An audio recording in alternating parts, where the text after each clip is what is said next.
Welcome to episode 125 of the Inside Byte. I'm your host, Tim Schaefer. I'm here with my co-host, Rudy. How you doing this week? Hey, Tim, I'm good. 125. Wow, we're a quarter of the way to 200. So, just like right before we started, my daughter was like, "You guys making money off this podcast?" Yeah, we're like, "No, too cringe."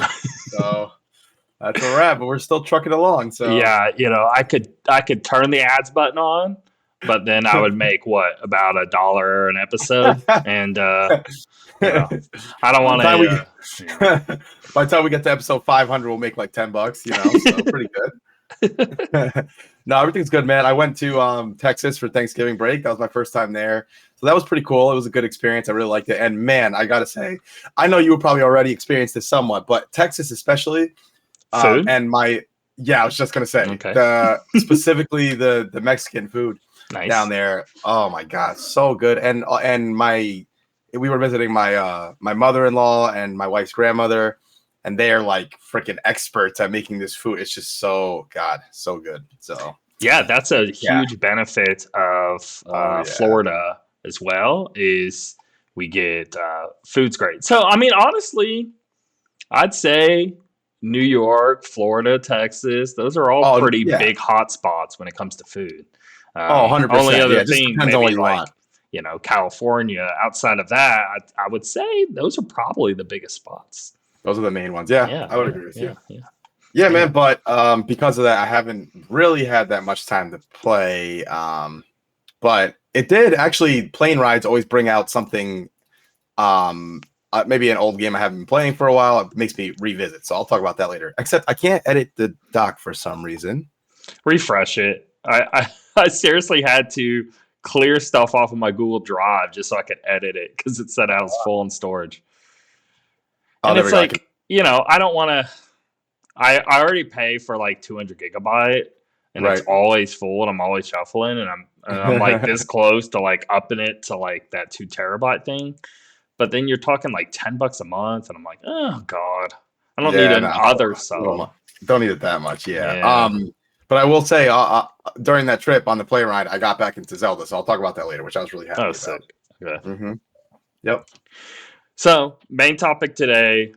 News is very light this week. I mean, as you would expect, holiday season. No one wants to sit around the house and write news stories, so it's a little hard to find. And nothing's really happening anyway. So, I figured we'd go through the generations and just pick our favorite system out of that generation. Go through them all. And when I say all, yes, technically I could go before NES, but we're starting there. I mean, we're not going back to, I don't know, weird ass stuff, right? We're gonna start where we started, at least. So starting NES, going all the way to current, picking your favorite system of that. But if you see below each system, I want you to shout out a game. Now, we don't need Super Mario Bros. 3 for NES, right? We already know. We're well aware. I guess like hidden gems to each system. Right. Maybe we don't have to go that far, but let's just not pick like, if you were to find a list of like the top 10 games, try to avoid those games. Sure. And just try to shout out a game that you played that you don't think a lot of people did, you really liked. Even if it wasn't a phenomenal game, its flaws, you don't care, you have fun with it anyway. And you just kind of want to shout her out. So okay, fair enough. Yeah. Okay, so first here, like I said, Nintendo Entertainment System, the Master System, and Atari 7800. Now, when we go through these as well, I also want to just talk about the systems, meaning like during this time frame, did y'all ever have an Atari? Was it just a Nintendo in the household? How did this play out? Yeah, so we definitely had a Nintendo. Atari, I want to say my brothers had that before I was even born, I think. Okay. But I didn't have it when I was growing up. Have you ever even seen one or played with one since? I have messed with one later on. Okay. Okay. Never early on. So I guess the only one really that I experienced at that age was Nintendo, just the original Nintendo. Yeah, because you had Master System, which a lot of people blend with the Sega Genesis, but Sega Genesis was 16-bit. Master System was 8-bit. So it was a little more powerful than NES, but not by much. In some certain ways. I want to say the sound, they were a little superior and stuff like that. But anyway, so when it comes to the generation, Atari, again, same thing. I had a friend, like, in the neighborhood that had an Atari, and I remember just being like, this is whack, you know. Never even saw a Master System in my entire life, not even till this day, like, in person. I've obviously seen photos and videos of them, but have you ever seen a Master System in person? I don't think so, no. Okay. Nope. They were a lot bigger in Europe and than they were here in the States, so. Gotcha. I don't think a lot of us really got to experience that. But, so, yes, Nintendo dominated, clearly, with both of us here. Now, is your earliest memories of playing a game with Nintendo the original? Strangely enough, even though we had a Nintendo, the earliest memories I can remember is playing Game Boy. Like, for some reason, that stands out to me more so. I feel like I didn't play the Nintendo that much. Like Super Mario Land, like we talk on? Super Mario Land was like my go-to. That was the game I'd play over and over. You know, back in the day, you play the same game 10 million times. Yep. That was my go-to. We used to, strangely enough, it's not on this list because it's so like niche, but we had the Jaguar. Oh yeah, remember that thing? I'd never seen that one in person either. So it's so funny because that one was like, the marketing was like 64-bit graphics. And come on, guys, like, stop lying. Something's off here because I do not see that here. But I remember they had this game called Kasumi Ninja. If you Google Kasumi Ninja, you're gonna crack up. It looks like a Mortal Kombat ripoff. I don't even know how to spell that though. It's like Kasumi Ninja. And we would play the game so much, but it was totally a Mortal Kombat ripoff, like 100%. Oh, but we really, this is definitely Mortal Kombat ripoff. yeah, but we loved it, man. And the Jaguar had a huge. Here's another thing to Google if you're curious. It's the Jaguar controller.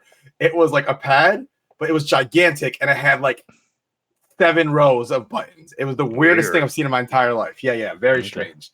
So yeah. Now I want to look at that. Jaguar check controller. It out. Jaguar controller. Let me see if the right one pops up. My god. Yeah, that's it. That is like, it was the weirdest controller. It's like a controller mixed with like T9 texting. Oh my god, I forgot about this thing. But yeah, so that was my experience with anything Atari made. That is gross, actually. What were they thinking? Oh god. What would you even system. It's like numbers 1 through 9, like a phone. Like, anyway. I'm trying to imagine the functionality of that. Yeah, and look, they even say first thing when you Google it, the Jaguar's modest library did little to back up the 64-bit claim. Right. Okay. Oh, that's so funny.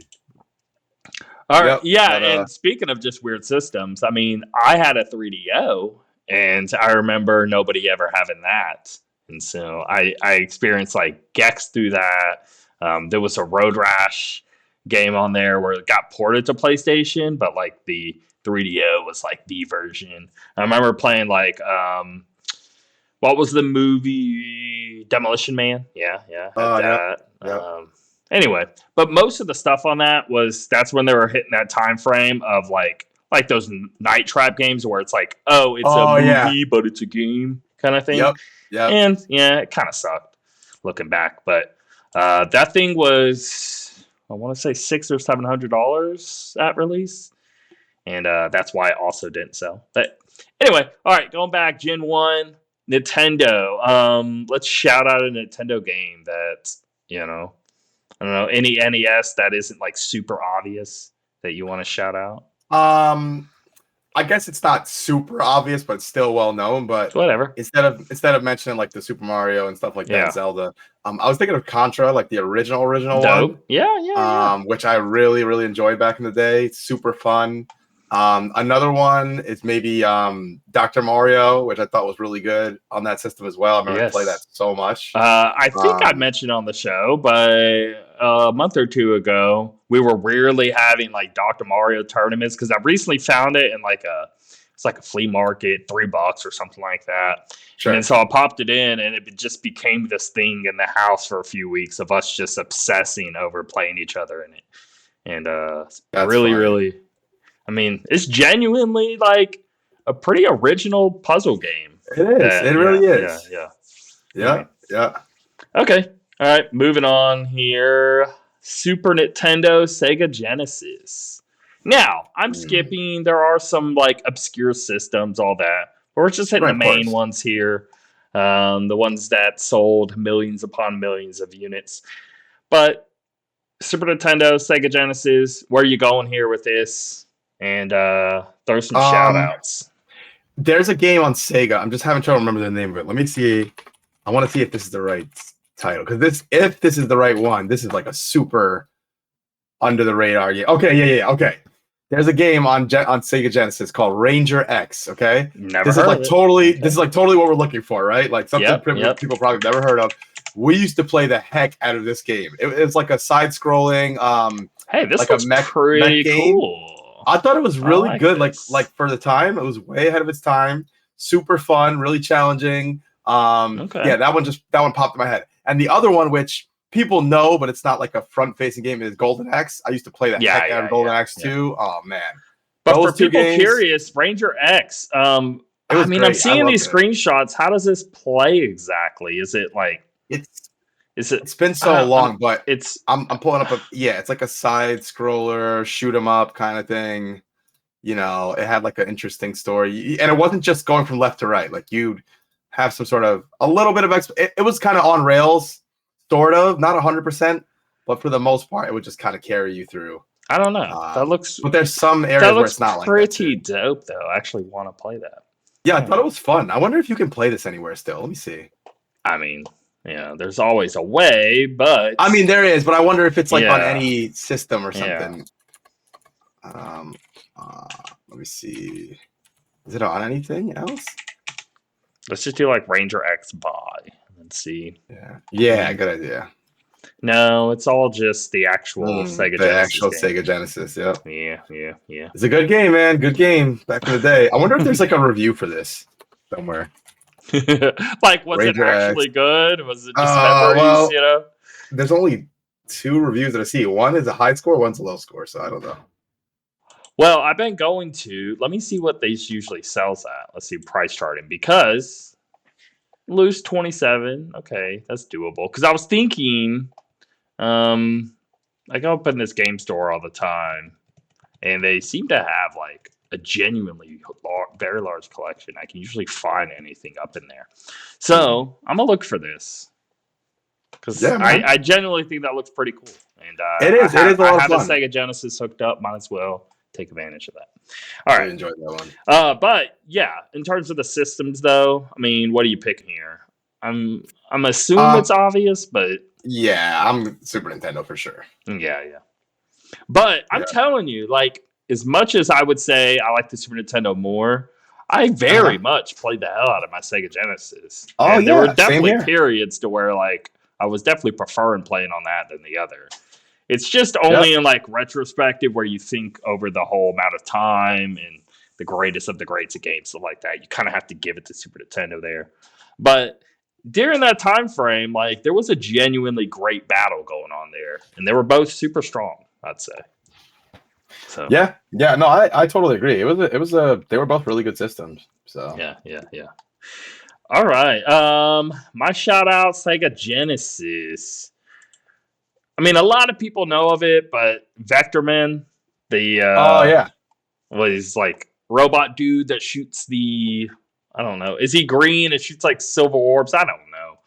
It's just a 2D side scroller, but just the animation of the character is like, I don't know, incredible. Even to this day. Really cool. I mean, it's when people try to make like pixel art and stuff like that, they still don't seem to nail it just as good. Same with like Earthworm Jim, it's like that incredible 16-bit animation that was just really popping. So Shout out there. Yep. Nintendo 64, PlayStation, Sega Saturn.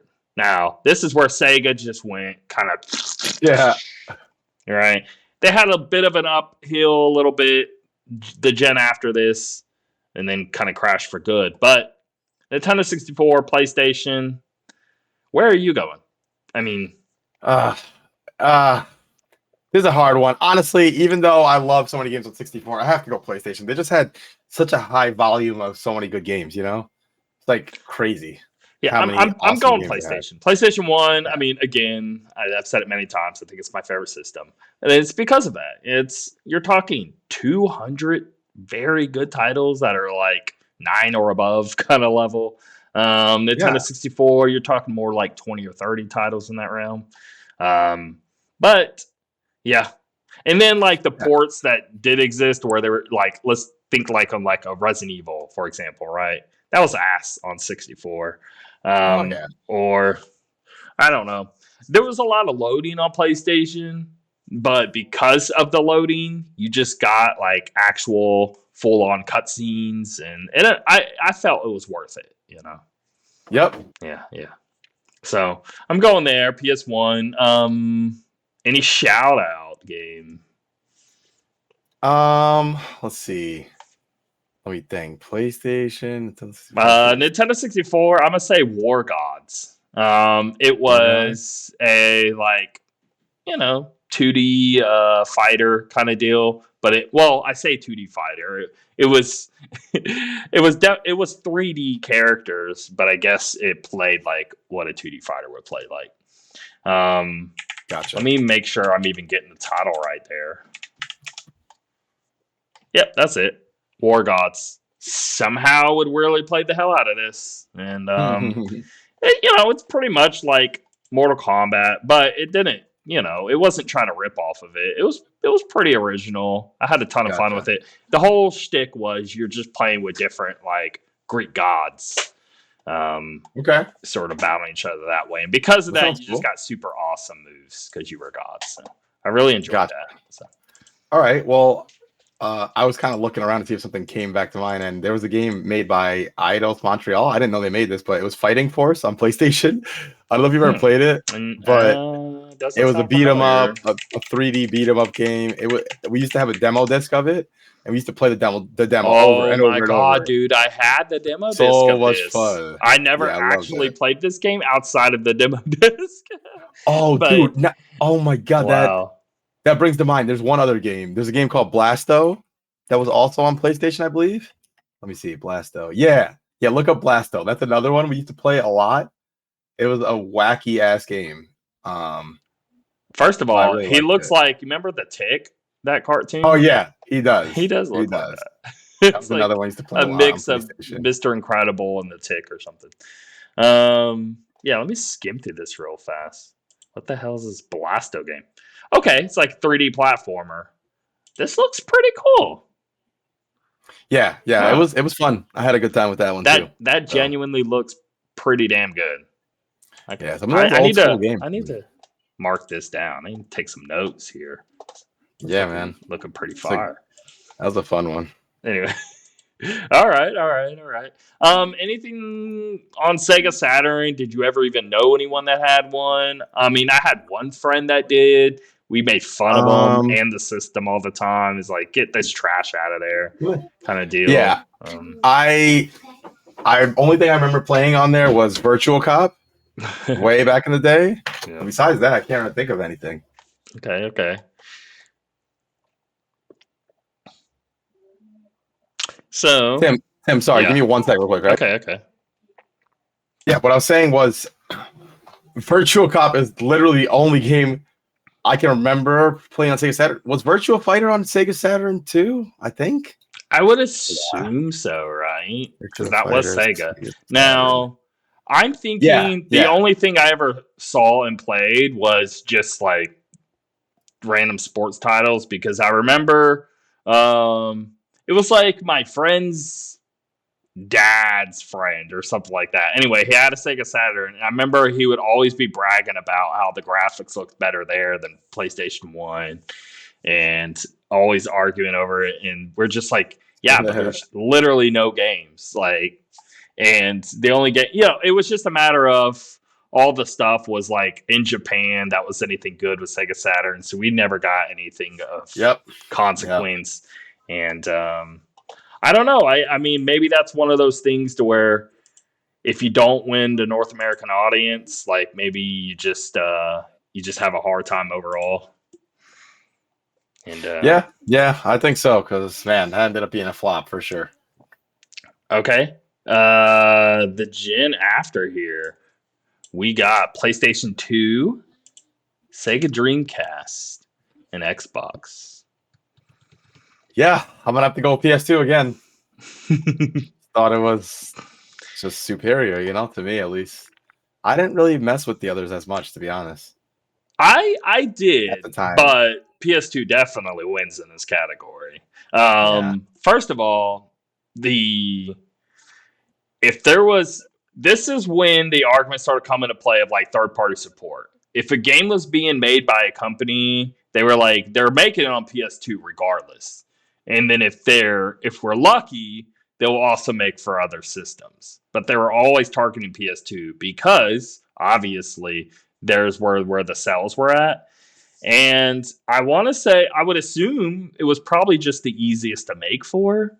Because I could imagine, like, Sega Dreamcast was literally taking CDs. So you had a limit of like 700 megabytes compared to a PS2 of a normal disc being like, what? If it's single layer, 2.7, dual layer PS2, some PS2 games can all go to like 4.7 gigabytes on a disc. So, like, you had a lot more leeway there. Same with Xbox. But the problem with Xbox is they're just the new company starting there. And everyone's already on board with PlayStation. They've already got the PS1 that just blew up and sold like, what, 100 million units, more or less. Like that. So you're talking PS2. PS2 ended up being their number one or number two in the top sold ever kind of deal. Oh yeah. So they were just flying very high at this point and got insanely cocky, which we'll get into later. But PS2, I mean, I got to go there just because that's where most of the games were. And, that's really what we're caring about in the end. So, but, Sega Dreamcast, I've been having a little fun lately because I never owned one myself. I actually had a good amount of friends that had Sega Dreamcast here, Sega Dreamcast there. Maybe I'd go over and play some Street Fighter and Dreamcast or various other fighters. I mean, if you're talking fighters like Soul Calibur or whatever, you're going Sega Dreamcast and it is crushing over there for some reason. Yeah. But and then Xbox, very weird. It's like it was pretty much the Halo machine, right? I mean, it's just Halo 1, Halo 2. You obviously had other titles like, But that one saved Xbox though, pretty much, right? Like that was the turning point. Once Halo dropped, everyone lost their crap. And even like I'm big into racing games. So like their racers on Xbox, I mean, you're talking like probably double the graphical power than what you would get out of a PS2. So things were looking really shiny and nice over there. And I was really into racing games. So that's kind of where I found my pocket there. But again, like there's only a few little pockets, but as a whole, I mean, PS2, especially me just being into Japanese RPGs. I mean, there's probably 250 Japanese RPGs for the system. So God, so many. Any shout outs in that era? Let's see if I can. I mean, I'm looking on my shelf above me. Dark Cloud 1 and 2, shout outs there. Good ones. Yep. Okay, here's a shout out. I mean, again, I'm big into racing games. Tokyo Extreme Racer. That was on Dreamcast, but they released a better version PS2 after the fact. Was super obsessed over that. One of my favorites, Tony Hawk American Wasteland. I think that's my favorite Tony Hawk game. And that was a good PS2 one. And was super obsessed over that. Shout out there. Dot Hack, I talk about a ton. Yes, you definitely have. Shout out to Grandia 2. I'll say that. Anyway. I'm trying to look. There's so many games for PS2. Jesus. Yeah. We could sit here all day. Yeah, I don't know. I'm trying to see if anything pops out in particular here. That's not apparently obvious. With Sega Dreamcast, Blue Stinger, complete trash game, super fun to play though. It's just one of those like so bad it's good. I know one. I mean, people know it, but Ape Escape. I remember I played a ton of Ape Escape back then. Really liked that game. So okay. Here comes. This was just pure domination by Xbox. Very weird. So, at least in the United States, you know what I mean?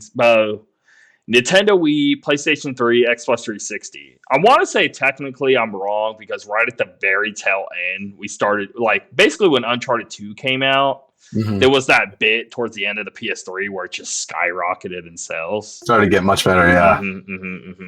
But you're talking, like, let's say the gen was 6-7 years old.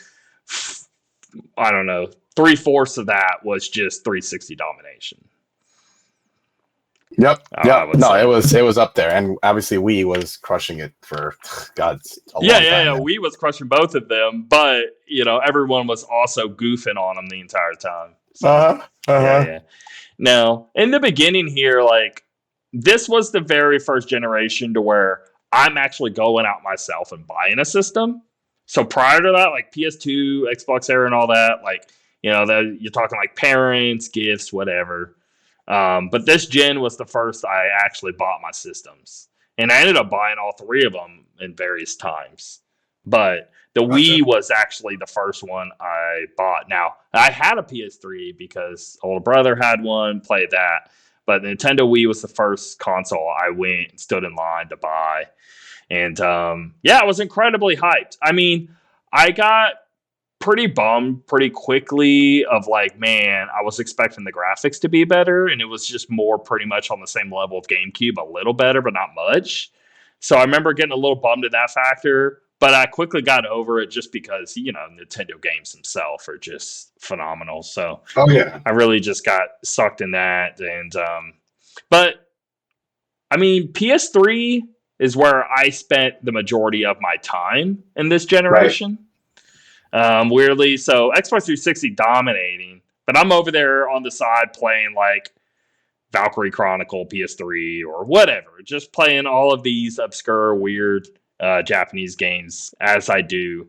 And so PS3, I mean, you're talking PS1, PS2. I had to go PS3, but I ultimately, looking back on it, it's a little disappointing, like in retrospect.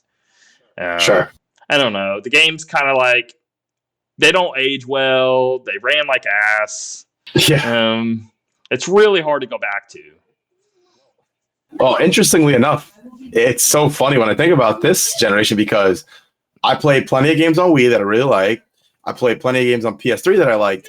And on 360, that was like my main system at the time. However, I wasn't buying that many games because the Xbox 360 was where I discovered Halo 3 actually. And once I discovered that game, all my time went to Xbox. So I almost am inclined to pick Xbox this gen because I just spent the most time on it. I just could not put it down. Because imagine discovering Halo for the first time. Holy crap, this is so much fun. Like, it was the first time I played a game online multiplayer too. So it was like, wow, I can really play with these random people around the world and have this much fun. This is a real thing. No, I mean, Xbox Live, there's just... it was so good. It was such a moment in time. The only other thing I can think of to where it was that gigantic of just a community based around a gaming thing is what? I guess Pokemon Go is where I go, Oh, yeah. It's like, I can't think of a time to where so many are getting together and just gaming. And 360 felt like that. It just felt like a huge revolution of just like social gaming, Yep. God, that's still talking a crazy time, man. To what? 2, 3, 4 in the morning, online cool. With so much fun. To the point to where you're just sitting at a start screen talking for an hour. Like a random midnight. Crazy times, man. Yeah, I mean, playing Uno on the 360. I mean, that's a whole thing of like that game had video chat up in it, and people would definitely be showing things that shouldn't be on camera. Oh yeah, the dark webs of the Unos. Oh my god, it's so funny. So, but during that time, I would be saying, oh, for sure, PS3 favorite system. But the very moment that generation ended, it's my least favorite to go back to by a landslide. Sure. 360, I love going back to that because of Xbox making it very easy and accessible to still play those 360 games. Boost up the frame rates, boost up the resolution. Here I am playing these great 360 games and still having a ball. PlayStation never really did that, so I'm kind of like, well, I don't want to go back and play like 15 FPS and some 720p garbage here. And we just gotten too spoiled. But weirdly, Nintendo Wii, like, I don't feel that. Like, I can go and play Mario Kart Wii or Super Mario Galaxy, whatever, and it's still just awesome times. So. Yeah, it's so funny because the Wii had so many good games, even if they were. I don't know, Zach and Wiki, random ones. I'm trying to think. There's so many just random titles that were just. There really were a lot of style, a lot of creativity in that. Yeah, and the Wii, out of these three, the Wii was the only one I got at launch. PS3 and 360. For some reason, I had always been a gamer before this, but I feel like that generation was where I really started getting into like, I got to play multiple good games per year, right? Like, yeah, I feel like that was around the time. Let's see, what year did we come out? Like 2006, I want to say, something like that, right? So I was like, probably like this is when I'm starting to take it seriously. This is when I'm starting to like be a critic on things. I'm like 17 years old, you know, you're working your own job, making a little bit of money, right? So I feel like this is where I really started like buying more games and getting into Exactly. And I bought my own 360 later on. I was like, oh my god, this is crazy. And my PS3, I remember when Last of Us was announced or the trailer was shown. Like, oh, it looks really cool, and now I could catch up on all these old PlayStation 3 games I never played, and I bought one for that, I think. And then from now on, I was just getting all of them usually. Yeah. So I mean, you're picking 360 here because I'm having a very hard time picking here because it's like purely just for but, just for that experience that I had. I think I'm gonna go with 360. I guess Wii, just because I so often still play Wii games. Sure. I mean, I was playing Rhythm Heaven a few days ago with my kid. Oh yeah, it's a good one, man. Yeah, Wii's great. So yeah, it really is. Okay. Next gen. I mean, it's very. I mean, Nintendo like never really was doing too poorly here, right? Well, one thing we totally forgot. I'm sorry, GameCube. Oh yeah, and I'm always bad about this. I'm always never really like throwing GameCube much love, even though like I liked it. It was totally fine. Like I played Melee, thousands of hours, but it's outside of maybe 4 or 5 titles, I never really touched it much. I played it quite a bit, but I agree that the number of titles was obviously not as high as normal, but I just love that system so much. I love the controller. I love the strange freaking system. I just love so much boot about up it, sound and the shape of it and having a handle on it. And linking up a Game Boy Advance to it and playing some weird titles that way. And it's really neat to have some really like few big memories with it. But when you try to compare that to Xbox Live playing Halo 2 or going to PS2 with onslaught of titles, it's like it's hard. GameCube just can't really compete in that realm for me. So yeah. I could totally get why some people might say like, it wasn't the greatest. I totally get that. I'm definitely biased though. I love that system. Anyway, so that leading into, because I was thinking Nintendo was pretty high. I mean, GameCube was a weak moment for them sales-wise as well, too. I mean, they sold really low. You're talking, I want to say 30, 40 million, which for Nintendo is incredibly low compared to any other system. But Nintendo Wii U somehow did like half that. So you had Wii U, which I loved, ate it all up. Played the hell out of it, was super big into my Wii U. But Wii U, PlayStation 4, Xbox One. I mean, what are you picking here? I feel the obvious just winner, if you're just being a critic, right? You have to say PlayStation 4. It's like no contest, right? Yeah. But on a personal level, I mean, I almost feel Wii U for me personally. I know it's tough between those two, Wii honestly. U the most out of those. I played Wii U a lot, a lot. I just, even though it was like kind of a clunky system, it had so many good games, even if it wasn't selling well. I mean, I love the Miiverse thing, you know. Yeah, right? And the beginning of the wireless play with the Wii U, even if it was a big old thing, 20 feet away from I took huge advantage of that though. Yeah. I don't know. I use that thing a ton, and I eventually, I traded it in when the Switch came out, and I feel like, as anyone, I guess, should, right? Because especially looking back now, you really should have, because most of the games, if not all of the important titles, just got moved over regardless. But not that I knew that going into it, but I was just like, look, another Nintendo handheld and a console, I'm going to trade in, spend a few extra bucks, and just go ahead and get this thing. And I was just like, there's no way I can see myself going back to a Wii U when I finally can break the streak completely of like not having to be tethered to where like, oh, I walked around the corner and it cuts, Right. But weirdly, I don't know. I mean, yeah, this is a whole like personal versus critic thing here. Critic thing, no way. PS4 is winning. But I want to say I have more fonder memories with the Wii U. I do. That's totally fair. I kind of feel the same way as you, honestly. And I love the PS4, but man, so many great memories with the Wii U. So many great games that I just played the heck out of. So, yeah. It felt very foreign to anything that we were playing prior. So, I don't know. Yep. Okay. And then any shout-out games from this era that are just, I mean, there's billions at this point, but... God, so many.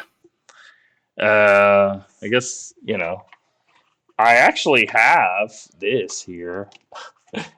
I have 2 Wii U games still that I just couldn't ditch. So one of them was this. I actually liked. A lot of people gave it hate. I actually liked it too. Yes, I know people disliked it. one level that sucks ass. We all agree. Yes. But that's it. The game's solid. I liked it. I thought it was a good game.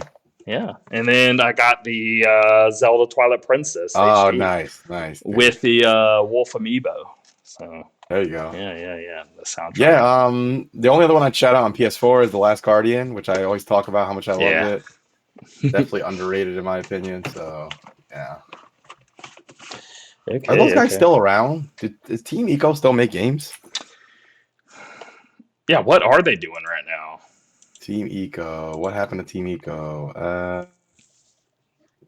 Since then, Fumito Ueda left Sony in 2014. Oh, he started his own group So Last Guardian was not made by them. It was made by someone who left their company, I think.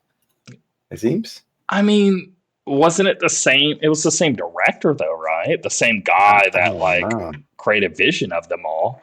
He was still with them, right? I mean, The Last Guardian came out. I forget his name, but it was definitely his vision. Yeah. Do they have anything coming up? Because I remember watching a lot of developer commentaries and stuff. They said, I don't know how to say this guy's name, Fumito Ueda, something like that, of Team Eco to announce a new game in 2023. Look at that. Oh. But 2023 is almost over, so... Yeah. I don't know when you're going to announce that. Got a few weeks, bud. Yep. So, anyway. Okay. Nintendo Switch, PlayStation 5, Xbox Series X and S. All right.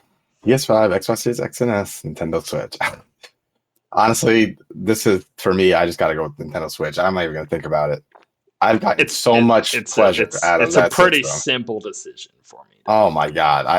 Listen, I love the games I've played on PS5. I love the Xbox exclusives that I've played, but man, there's nothing like the Switch. It's pretty weird. Any other gen, right? I mean, I guess PlayStation 2 versus the original Xbox, PS2 wins by a landslide in my head. But like even N64, PS1, like I still have crazy, like, they're still awesome as hell N64 memories of like that could go on for days and days and days. It's very, very important to me. Same with like Super Nintendo, Sega Genesis, stuff like that. So, but like, I never realized this, but this current generation is so dominated by Switch. I mean, yeah, okay, I guess technically PC, but I'm including PC with any of this past stuff. I've been playing PC since like PlayStation 1 days. But Nintendo Switch, like, I mean, compared to the other two systems, you're talking like 85% on Switch, and then you're talking like 10% Xbox, 5% PlayStation is kind of like where I land there. Dude, you know what it is? Okay, put it this way. Since I started gaming on PC, I don't really... Well, number one, because the Xbox games are on PC, I don't get an Xbox now, right? PS5, I've been very vocal about the fact that... Well, in the past, you had to... If you had a PC, so many games were only on console, so you had to play that game. We don't have to play that game anymore. You get pretty much most things. Exactly. And so now that a lot of third-party games that in the past would not go on PC are coming to PC, and then also Xbox's, published games are coming to PC, and I've been very vocal about the fact that if PS5 had games on PC day one, I wouldn't get one of those, but that's slowly that gap is starting to close. All of that being said, I would still buy Nintendo Switch because it's just such a great system for what it's trying to do. Like when I compare my Nintendo Switch and my Steam Deck, I don't like one more than the other. They're just so different. Nintendo Switch is turn it on, very quick, snappy, very simple, get right into the game. And the games are designed around the use of the system, right? Meanwhile, Steam Deck is very much like a one size fits all, right? I'm playing any game, Alan Wake. I'm playing Halo 3, whatever. Everything won't run the same way, right? Nintendo Switch is like a very, very, you know what you're getting, very simple, straight to the point, boots up in a half a second, And might I add that every game I bought on my Nintendo Switch has been digital for like the last 5 years, and I still have space. Like I popped an SD card in there so long ago. Never had any trouble with that, which is awesome. So that system is so special to me, and I know it's the same for you, but man, it's such a great system. Yeah, it's weird how dominated, because even let's think back on like Wii, right? Like I said, Wii's my winner there, weirdly, because I go back to it. But even during the time, though, I was playing PS3 more than the others. I mean, it's not even close when it comes to this gen. I'm pretty much just like Switch PC and. I don't know. I will just play console for the exclusive, but it's like those are hardly a thing anymore. So it's like hitting a point where it's like, why even have it? My thing is Xbox fits in this weird thing with me to where I'm playing a game on PC and I love to just go sit on the couch and continue where I left off. It's like my favorite thing in the world to do. And I really, really enjoyed that aspect. If there was some way to like where PlayStation, that's the thing is like, I don't even know, like, even if they started doing that, okay, Spider-Man 2, it releases on PC a year later, and somehow you're able to transfer the saves between the two. Okay, but it's just that game. It's not really a thing. The thing with Xbox, it's an ecosystem based around that idea. It's like when it comes to anything and everything, I'm shooting it to my Steam Deck. I'm shooting my Xbox to my PC. I'm shooting it at the thing. It's a whole like ecosystem within the household.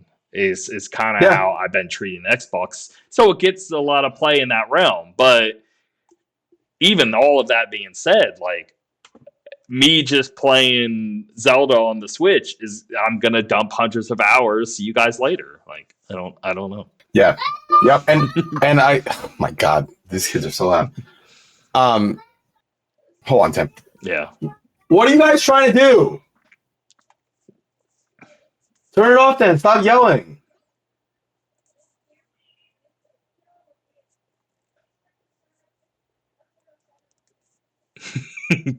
Okay. Are we done? Okay. Anyway. All right. The last thing I was going to say about the Switch is that it's I think I was talking to a friend earlier about this. Like Nintendo always finds a way, like something so simple that probably anyone could have thought of, and they just do it, and they do it so well. Like that system, and with Steam Deck as well, I'll give them credit too. Some people severely underestimate the whole portability thing. I remember, like, I'll tease Jesse a little bit here, but Jesse would always rag on me because he'd always be like, "Why would you ever play this on Switch?" And don't say portability. I mean, what do you mean don't say portability? That's literally the main reason why I would play it on Switch. Do you know how many times I'll lay on the couch in front of my huge TV and just play Switch? Or like, do you think it's convenient to play a system? Like, it's just so easy. I mean, you literally, you're a busy person. You have kids, you have a family, you have a job. You freaking go to the toilet for 10 minutes. I think you do what I do to where I like to go sit on the couch with my Switch and hang out with the family, talk, play whatever. And it's a huge part of why I think it's it. exciting. I think it's exciting when I have a game that I know I can play on my Steam Deck or Switch because I'm like, yes, I can play this out instead of sitting in front of my computer, And don't get me wrong, I like the experience of playing a game like Alan Wake 2 on my computer, sure. But I don't like to always feel isolated though. When I was playing like Alan Wake's American Nightmare, that's easy. I was playing that in the living room, right, while watching TV or whatever. So Switch for me by a landslide. Yeah, I mean this first story we're gonna hit here bleeds into it. It's like Cult of the Lamb, for example, prime example, right? You have this big indie hit. Where are you gonna play it? You're gonna want to play it on Switch. Like it just bleeds into the Switch is somehow became the most magical, perfect place to play indie titles. And so that, I mean, you got Nintendo first party and you have indie, and that alone is enough titles to have you gaming till you die. Oh, 100%. You have so much. Oh yeah. All right. So, Cult of the Lamb developer Massive Monster has announced a significant free content update coming to the game in 2024. Sins of the Flesh is due out in the very early 2024 and includes new features, stories, and Massive Monster said in a post on Twitter, "We have been working extremely hard on this update, and there's so much more content coming to the game."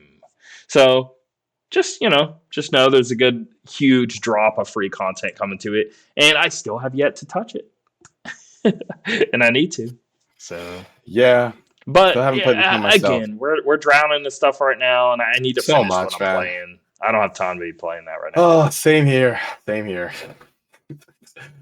Oh God, there's games from the beginning of this year that I haven't even played yet that I have in my library, just have not been able to play them. So. Now, this next one, I see a lot of people overlooking this, not caring. I really want to press to you. You should seriously consider this.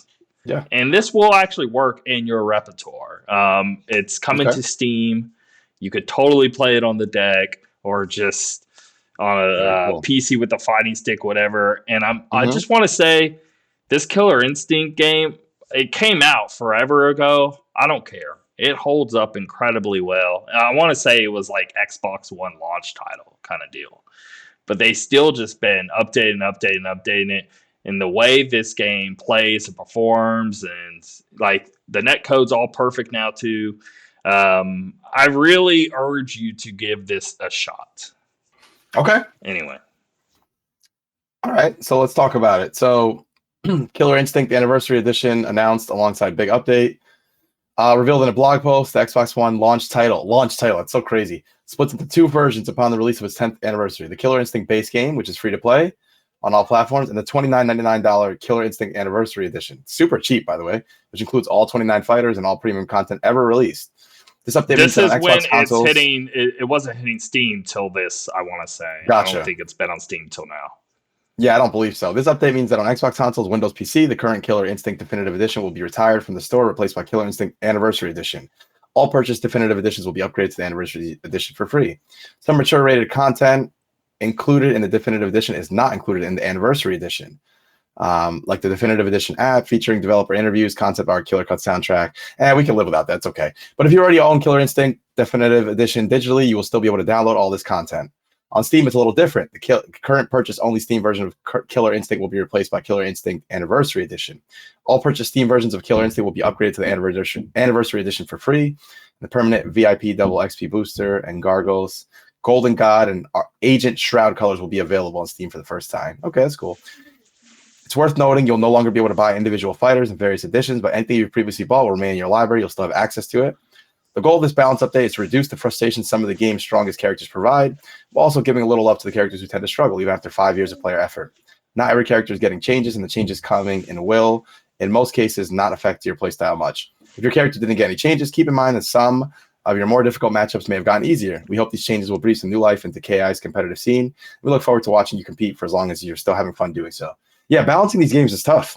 So I give him credit for still working on it 5 years later, 10 years, dude. You're talking Xbox One launch title as weird as 10 years ago. Yep. That's crazy. You can go ahead and take this next one. Sure. Force Gemini, man. Remember playing that game. And this is a game that I don't know if it was actually good or not, but whatever. I'll just leave it in the past. I don't know. I just remember I liked it. Because I enjoyed it. I enjoyed it. I enjoyed it so much. Force Gemini comes to Switch Online expansion pack next month. Subscribers to Nintendo Switch's online highest tier, the expansion pack have access to an ever-growing catalog of modern and classic games, including a small library of N64 games. In December, the expansion pack expanding a little more as Force Gemini is coming to the service. First released in 1999. Jesus, I didn't even know it was that long ago. Force Gemini is a third-person shooter developed by Rare, studio originally known for Banjo-Kazooie games, but mostly recently known for Sea of Thieves. It's set on a sci-fi alien world where players blast through hordes of insect-like creatures. I remember the game all too well. So it re-released in the Rare collection they released on Xbox a while back, Rare Replay, and it actually plays really well there because you have like dual analog to where on the original N64 you didn't. So I'm curious what they do here, right? When they release an N64 game, do they allow you to map a camera to a stick? What are there any other? Well, GoldenEye, what'd they do with that? How do you move the camera? I truly can't remember. I don't know. Not sure on that one. Yeah, I'm curious how because if they let you like map the camera to the stick instead of the C buttons or whatever, I mean that alone fixes this game. Yeah, I'm curious if that's a thing. I don't know. Remember the C buttons? It's so funny. It's just a weird thing. I remember using the C buttons in GoldenEye. I was like, oh, this guy's actually good. It's so weird imagining like hitting buttons to go up or down, left or right with the camera. It's so weird. It's so funny. All right. Developer Don't Nod supernaturally infused episodic adventure title Life is Strange has surpassed 20 million lifetime players since its launch in January 2015. That's cool. Happy Thanksgiving, everyone. Something we are very grateful for. The original Life is Strange has hit over 20 million players. We want to thank each and every one of you for playing. I saw this and I was like, that is a gigantic number for such a weird small title that I didn't think anyone would really play. I remember playing it at launch thinking that like, man, should I even be playing this?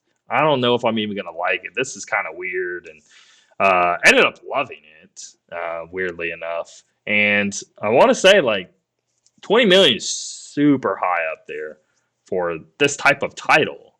I don't know. It's like, that's up there with probably Walking Dead numbers, to be honest. It's got to be. So it took off. Yeah. I'm glad it did. There was a lot riding on that, and it could have gone either way. So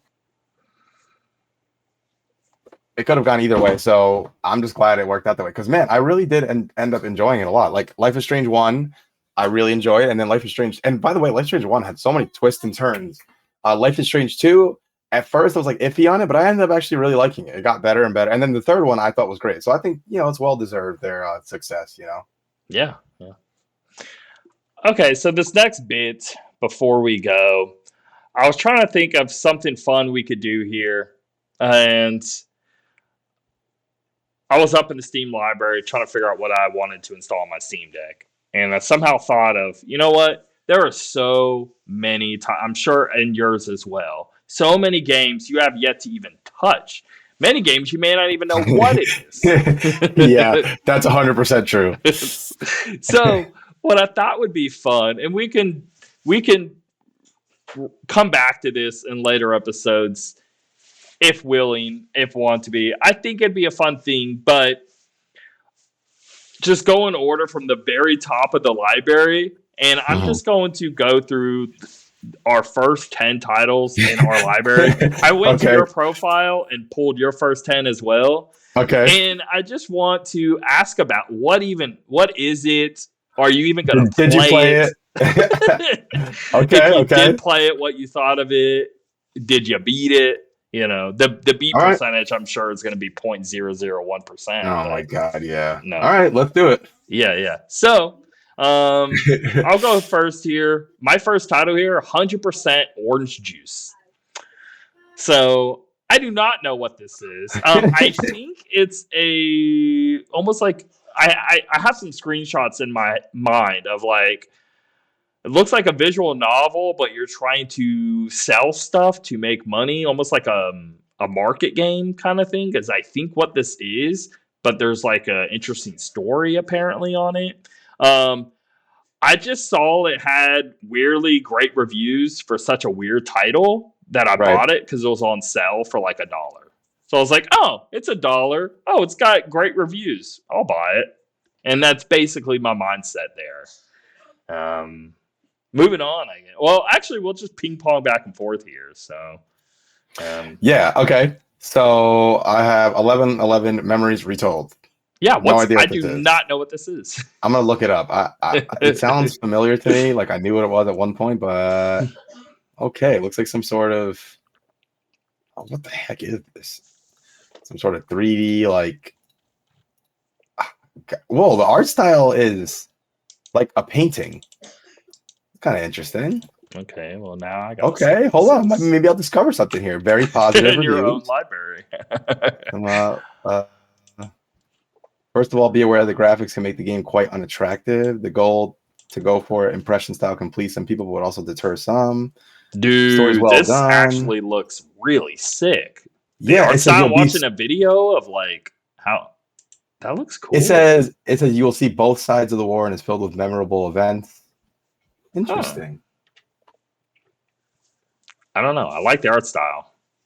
So it's a World War I adventure game. Okay. Okay, interesting. Not bad. Not bad. Maybe pretty cool. Maybe something to check out now that I've seen it from my own library here. 3-on-3 freestyle. You know what this is? I know what this is. I don't know that one. Okay. Oh wait. Oh no, I'm sorry. I was thinking of that Mario game, the 3-on-3 shoots. No. It's similar vibes here. So it is like an arcade basketball game. But oh my god, I've been playing this 3-on-3 freestyle for talking late high school years online. Okay. This game's pretty awesome. It's been going a very, very long time, going through a lot of like complete reworks or whatever.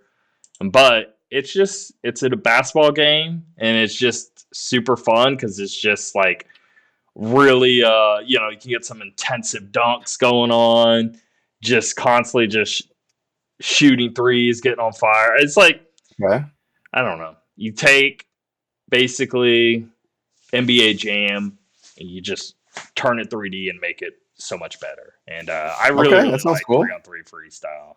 It's a lot of fun. So very cool. Anyway. I got this 1980X. I've heard of this game. I don't think I've ever played it though. I actually played it from your library because that was like right when I got. I think you mentioned it. Yeah, I think you had mentioned it to me. And I was like, I want to try this out. This looks really cool, and it's basically just a story of this character just going through the 80s in this like neon cyberpunk kind of vibe. And cool. The story was incredible. I really, really loved this game. I was quite blown away. I mean, I'm sticking at like a 9.5 on this, and it's pretty short. Wow, okay. We're talking like 3 or 4 hours, and I had a great time with it. So, huge shout out to that. Okay, very cool. Yeah. All right. I don't want to spoil things, but I'm telling you, the story really does go really cool places. Okay. Yeah. Okay. Check that one out. This next title here, 3D Send VR. So I'll have some VR titles thrown up in here, but this is a NES VR sort of emulator. But so what they have to do is literally recreate the game like pixel for pixel, because you have to make it for like basically turning in the 2D NES game into 3D pixels, because whenever you play it in VR, you can get as close or far away to any object, right? So let's say you're playing Castlevania, you turn your head to the side. Now you can like be behind the character, right? And you can just sort of check out whatever characters in the environment. And so I'm telling you, super trippy. And anyone who just loves NES nostalgia, play them in VR. It is a very trippy experience and That's super, cool. super cool. So, huge shout out to that. All right. That sounds good. Might discover a few cool games. This next game, 20 Minutes Till Dawn, a friend recommended it to me. I tried it out a bit. It's like a roguelike. I enjoyed it. I thought it was cool, but I didn't get like way into it or anything. But worth checking out.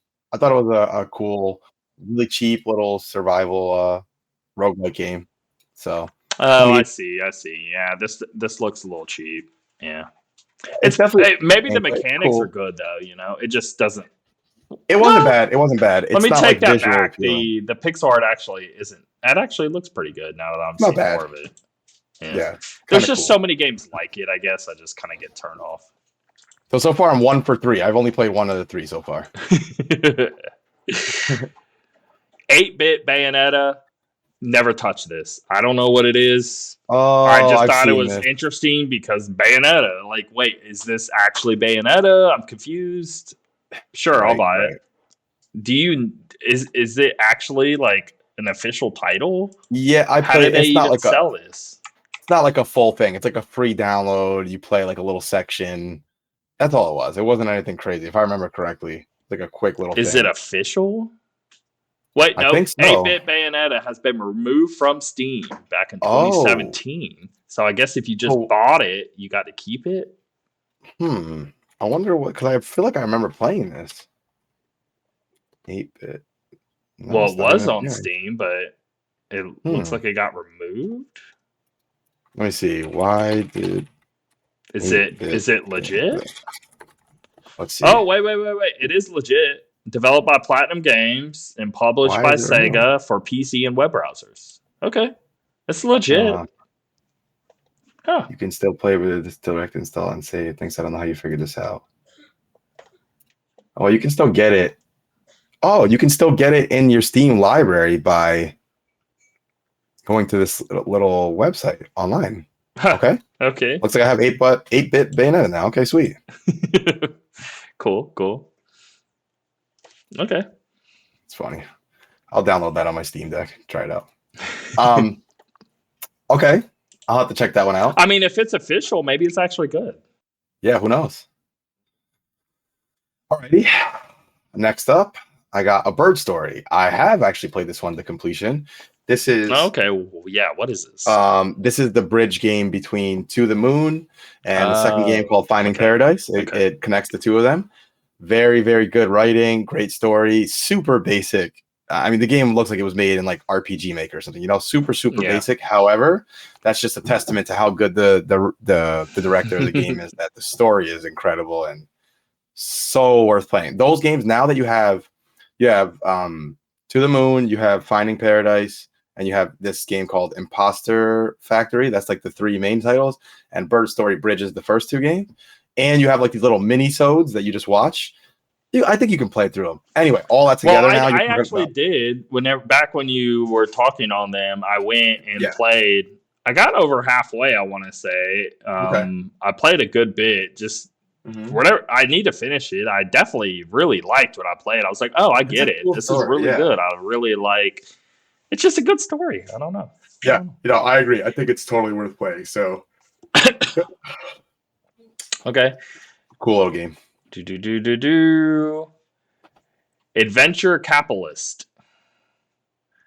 So, no idea what this is. Not even a clue. Let's look here. Okay. It's a capitalism simulator where you just try to make money and look at charts all day. I don't know. I'm not playing that crap. Okay. Yeah, we're good. I don't know why I have it in my library, but okay. All right. Next up, I have A Hat in Time. Didn't beat it, but I played it a bit. I thought it was a fun platformer. I I didn't even play remember it on this my own being Steam like library. a lot of people talking about it and really blowing it up. And I tried it a few times, and I'm It like, was this okay. ain't that good. It's okay. Nah, I thought it was all right. Yeah. Nothing Here special. I have Alan Wake 2 because it's in my Steam library, but it's because I added it to my Steam library from the other and didn't realize that it was just pulling from the shortcut because Gotcha. because I stream it to my Steam Deck, so I needed to like from Epic to Steam to shooting whatever. So that's why that's there, but whatever. Yes, it's great. Obviously. All right. I don't know. Moving on. Yeah, we know we don't have to talk about that one too much. I have A Plague Tale: Innocence. I did beat this game. Really loved it. Thought it was excellent. One of my favorites. Just not much more to say about that. Everyone knows the game, so it's a good one. Yeah, it is. Alien vs Predator. This is the one I want to say came out 2014. There's a few of this with the same title of like came out way later or whatever, even maybe one that came after this, but this had a particular mode in it that is one of my favorite modes. It's basically, it's just, I guess, roguelites before they were really big. It was just like you're in a super dark room and it's a shooter and aliens are just flooding into the room and you're just trying to kill them all and go through waves of enemies. But I love games that have waves of enemies where it's just the same map and it just like waves.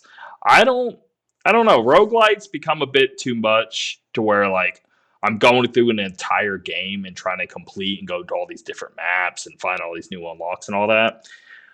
But if you just put me on one map and it's like wave one, kill everything, wave two, and it just gets harder, harder, harder, and you try to see if you can get to like wave 33 or something. Basically, like, Call of Duty Zombies, stuff like that. I really like modes like that. Some of my favorite modes in gaming. So this is probably my favorite game that has this waves of enemies mode, right? I guess like horde mode would be what you would call it because you can definitely like play co-op with others and all that. And dude, I have a blast, and I randomly will go back and install this game and play it, and just be like, man, it's I don't know, it's unsung all the time, and people I really just want to praise it any chance I can there. And it's just that one mode. I mean, there's a whole other rest of the game I have never even touched because anytime I boot it, I'm like, well, I'm playing that mode. Sorry, it's just too fun. So. Yeah, no, I feel you totally. All right. Okay. My next one's Plague Tale Requiem. Liked it even more than the first one. Thought it was awesome. A good continuation of the story. So, yep. Don't really have much more to say on that one. Yeah, I mean that's still a good like system tester. Oh yeah, it looks great. Yeah. Much more production value behind the as opposed to the first one. Yeah. Alpha Protocol, still never played this game. I don't know. This game, I see it just randomly just spurts throughout my life, and I have no idea to this day what it even is. You have any clue what this game is? It's a shooter, and it was I want to say it was like a 360 error. Let me see. And I just never actually played it. I've always been curious on it. Looks like Siphon Filter or something. I've never played this. Yeah. But I mean, it is kind of in that realm there. So yeah. Sure. Okay. Next up, I have Abzu. I did play this game. I played it on Switch actually. Yeah. But, what is this? I see this around. It was the next game by some people that made Journey. Remember that PlayStation 2, PlayStation 3 game, was it? Okay. They made their own studio called Giant Squid or something like that. And they made this game. And I think they were trying to channel I always think Subnautica feel. When I see this, but I don't know why. I get maybe is it underwater? I think that it is all underwater. It's like a similar feel, but it's all underwater. It's like a peaceful, interesting. It's just a few hours long. I'm looking at screenshots. Looks really pretty. I like this. That looks cool. Okay. Yep. It was cool. I enjoyed it. Nothing crazy, but pretty cool game. Okay. Amnesia: The Dark Descent. I have yet to play any Amnesia game. I mean, I'm well aware of him. It's a good one. Should I actually play this? Like, is it all just? I just know it blew up on YouTube because of what? Like, I'm thinking PewDiePie of like screaming while playing this. Oh yeah, and then that's kind of what started his career. I mean, I never beat Amnesia, but when I did play of it, it really did a good job with the whole. Honestly, Alan Wake kind of messes with this now. I'm pretty sure Amnesia came out first, but the whole like darkness and lighting and how it would like in Amnesia you had like a sanity meter. The more time you spent in the dark, it'd make you go crazy and stuff. It has like really cool ideas in the game. Yeah. So go. So yeah, I think it's a really good game. And they've made like 4 of them now, haven't they? There's like a bunch now. Yeah. It got really popular. Yeah, you know which game I still want to play? I think made by the same people is Soma. I still haven't played that game. I've always wanted to. You know the underwater one? I've never heard of it. Soma's like a psychological horror game, and it takes underwater though, underwater. Dude. I legit like as a kid used to have nightmares all the time of like drowning underwater, and so I'm like, I don't know if I could handle that. This one's an even scarier concept in my opinion because it's not underwater the way Abzu is, where you're like swimming. It's underwater where you're like in this. I don't know if you're like in a submarine or some sort of underwater structure. So to me, it's like even scarier. You're like trapped underwater, you know.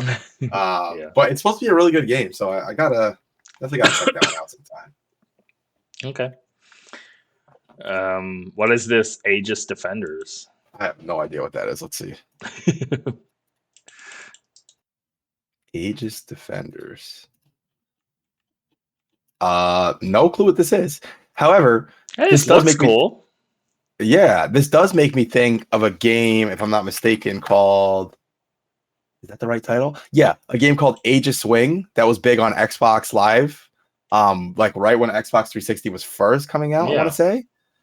Have you ever heard of it? Aegis Wing? Look up Aegis Wing. Okay. This was a fun game. And I don't know, I can't remember specifically. I don't know if it was free on Xbox Live or what, but I remember all my friends had it.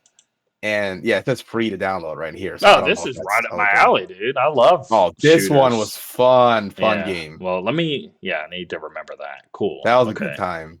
I wonder if this is on any other platform. Is this like on tell me this is on Steam, because I would play this right now. Well, let's see. Let me see. Aegis Wing Steam, please. Are there games like Aegis Wing on PC? Damn. Nah. Well, hold on. Let me see if it's back compat. I'll play this. Aegis Wing, Xbox One.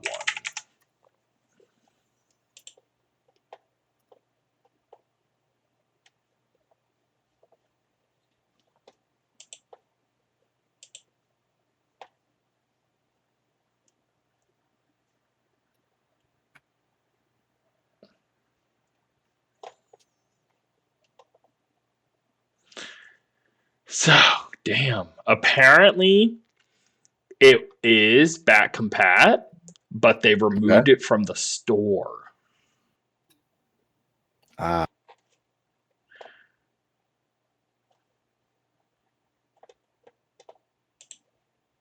on. Hold on. Let me see.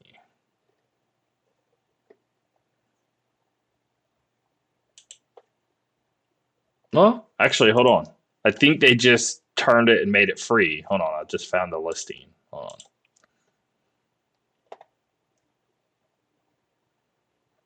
on. Dude, no. Said I tried one time to log my account and said I tried too many times and my account got blocked. Are you kidding me? Like, what the?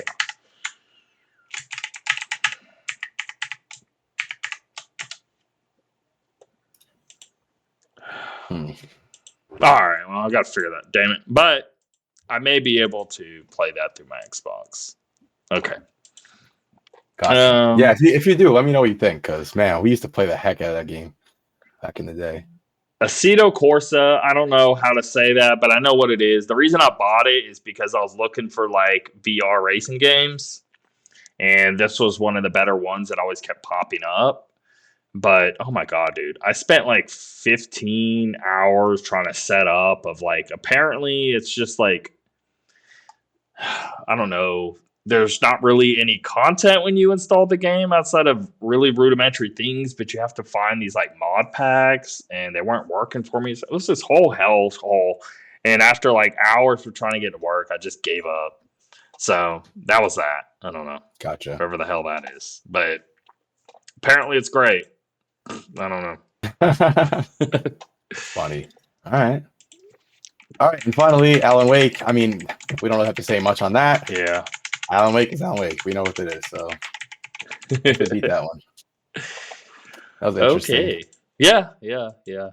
That's funny. All right. All right, let's run through these. Yep. Now, Invincible. I mean, yeah, I caught up, so I watched all 4 episodes. Okay.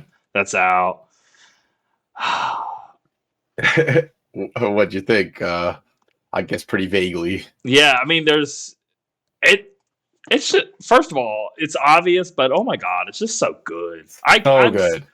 I wasn't expecting to like it more than one in season 1, but it's like somehow way even better. Like I don't know, you can tell. Crazy, I guess they just have a lot more money because it's just yeah. And I don't know. And the now production I'm just values are insane. I'm just so upset that the last 4 episodes are not going to be until early 2024. That kind of sucks, but. Yeah, but what does that even necessarily mean? It's already about to be the end of the year, so yeah, you're right. Is it just a 1 month gap? I don't know. Because if that's the case, I wouldn't be that mad at that. But I don't know. That could mean March for all we know. I don't know what that means. Yeah. But again, like I hate being the guy who's always like the comics. But I'm just saying, I think they're handling the comics translating to a show very well. Like they're like cutting the fat and including the stuff that's really important and really good. And they're doing a really great job so far. So I'm excited to see how they tackle some of this other stuff. Yeah, I mean, are they still... So even now into episode 4, it's still a similar enough story still happening? Yep. And for example, like the guy Angstrom Levy, the guy who his brain got all freaking huge, you know, when he was trying yeah. Right? Like that guy's introduction, for example, in the comics... There's a lot more background, a lot of stuff going on. So, in my opinion, again, I think they did a really nice job giving you that one episode where they really introduce him, what his goal is, why he hates Invincible. Done. That's how you should do it, especially when you only have 8 episodes, you know? And the whole stuff with, let's say the last episode's events, I think they handled pretty well too. So. Oh yeah. So when the end of the second episode 3 and then going into episode 4. Now I'm just like, they keep playing with it, right? I was set. I didn't know how they were going to handle. Oh God, we can't talk about it. So I guess just I don't want to say I wasn't expecting it because I was expecting it, but the way they're handling it is so much better than what I was expecting. I guess I will say. Not that I wasn't just expecting to not have any of it whatsoever, but yeah. The creatures though, I love how they almost like purposely just made the most basic of like bug people or whatever, and then still make you care about them. I love it. Yep. I think they did a great job. And man, there's a lot of famous people doing some of those voices that you'd never know. Yeah, Seth Rogen's in it. Seth Rogen. There's this girl Tatiana. I forgot her last name. Maslany. She's been in a bunch of shows and movies. She does the girl bug one. So, you know, there's a lot of good stuff. They have a lot of famous actors in that show. So yeah. All right, cool. Glad you're enjoying that. All right. Mine will be quick. I'll just mention Alan Wake 2. I haven't even really been able to play since the last time we talked, only because I went on vacation, just got back on Sunday, and then it's been like a whirlwind the last few days. So hoping to get some time in tonight, maybe. But again, what I've played so far, I'm loving. So not really much more to add there. And Zelda, I was going through this weird thing with Zelda where I had put it down for so long, like a while, that I was almost thinking like, when I go back to it, do I remember what I'm doing? I'll just wait. I'll wait a little bit longer. I'm not going to play it now. I'll play it when I have time. And I kept doing that over and over and over. And finally, on the plane, I'm sure you realize this, but it doesn't matter if you remember what you were doing. It doesn't matter. Yeah. When I was going on the plane to vacation, I picked it up finally, and I just played for about 10 minutes. I was like, oh, okay. I remember why I like this game so much. Like, first thing I did was just get the last few towers, like solve the puzzles as to how to get the last few towers I couldn't figure out. Got that done.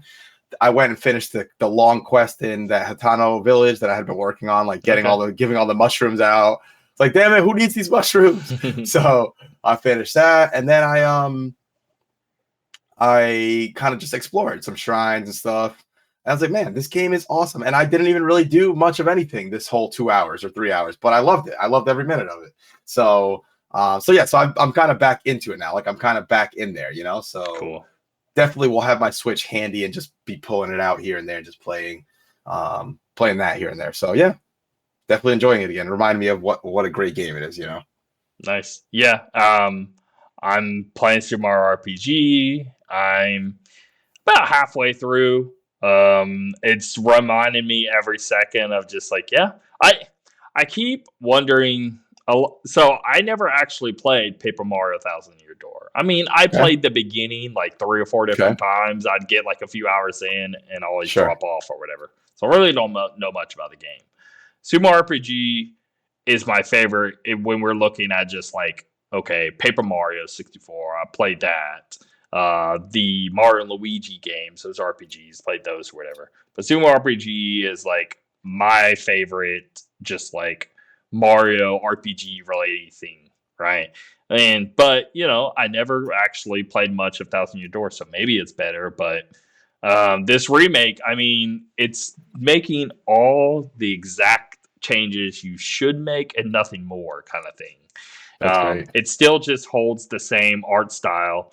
It's, you know, it quality of life things, improving battle system, all that. But there's too many like memorable moments in this game to where if they were to just change the way an area looks, I just don't think it would hit as hard. Gotcha. Or even the writing, like the what's being said and all that is just so great because again, you're talking like Final Fantasy VI level writing, you know, inside of a Mario RPG. And and it's genuinely funny. Like my kid Leon came up to me because he's been playing a ton of it. This is the very first RPG he has ever played. I've tried so many, or even just like a game with any more, I don't know, even let's say like Zelda Link to the Past, you know, I've tried to get him to play that or stuff, and he'll play a little bit, just fall off, not really care. But he's taken a huge liking to Super Mario RPG, and he's like, Dad, why is this game so funny? That's what he asked me, and I was just like, dude, it's great. Just keep going. It only gets better. I can't wait to play it, man. Again, just running through all these games, but that's one that's on my radar for sure. Yeah, the charm is just like full, just Nintendo charm out the wazoo. So it's great. Can't wait, man. I'm watching Scott Pilgrim Takes Off, and oh my god, just I don't know what to say on it because it's really, really good, phenomenal, but they're making changes that I'm definitely not agreeing with whatsoever. I'm like, what are you doing? They're changing so many pivotal things. I mean, it's not even close to the same story anymore. And I'm just like, I'm only 3 episodes in. So maybe by the end, you know, I'll like where it ends up. But right now, I'm just like, I love how they're doing it in terms of its art style. It's like, again, just its presentation. Super Mario RPG is just like phenomenal stuff.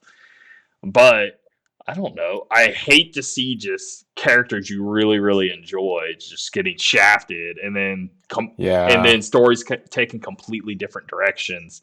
And it's just like, I mean, it's not. It wasn't supposed to be a retelling. I don't know what I was expecting, but I guess it wasn't this. And I can't really say too much because, I mean, it's a huge shift. And it would completely spoil it if I were to say what happens at the end of the first episode. Gotcha. Interesting. Well, when they take risks like that, man, sometimes it works out, sometimes it doesn't, I guess. Yeah, it's too early for me to just say I hate it. But so far right now, I'm not liking what they're choosing to do. I'll at least say that. So, okay. Interesting. All right. All right. Let's get through this new game watch, and we'll be out of here. Biomutant hitting Switch November 30th. Gangs of Sherwood. I'm guessing that's a Robin Hood game. PlayStation 5, Xbox Series X and S, PC November 30th. Hitman Blood Money Reprisal coming to iOS and Android November 30th. That's pretty interesting. That's a PS2 game, I want to say, right? Or was that 360? Oh man, I'm having trouble remembering. Either or, it was a good Hitman. Turok 3, Shadow Oblivion remastered, all platforms. Batman Arkham Trilogy hit Switch December 1st. Dragon Quest Monsters: The Dark Prince. I'm actually interested in this December 1st. I want to see how the reviews do on that. The review, maybe they've dropped, maybe they not. I'll save it till next week. Steam World Build, all platforms December 1st. A Highland Song, Switch PC December 5th. Disney Dreamlight Valley. So I guess it was like in beta for the longest time. Now it's actually just officially released in December 5th. Skater XL, Switch December 5th. Sonic Dream Team iOS December 5th. The Anti-Crosis, Xbox Series X and S, Xbox One, PC December 5th. Lord of the Rings Return to Moria, PlayStation 5 December 5th, and Vampire the Masquerade Swan Song, Switch December 5th. Before we wrap it up, I saw this just pop up on my timeline. The Walking Dead Destinies. I don't know if this is It's a piece of shit. Okay, so this is what they say. A boring, ugly mess of a game to be avoided at all costs. The Walking Dead Destinies fails to do anything interesting with the story and characters of the popular TV show it's based on. The Walking Dead Destinies is not only an insult, not only to the TV show, but it poorly attempts to emulate, but to modern gaming in general. Wow. Nice job. All right. Sorry. One more. This comment goes, "You're trapped in a saw trap. Jigsaw says you can leave, but you have to play Walking Dead Destinies, Redfall, Gollum, or Skull Island Rise of Kid Kong. Which are you choosing?" Stupid. That's hilarious. And with that, we'll be out of here. Later, everybody.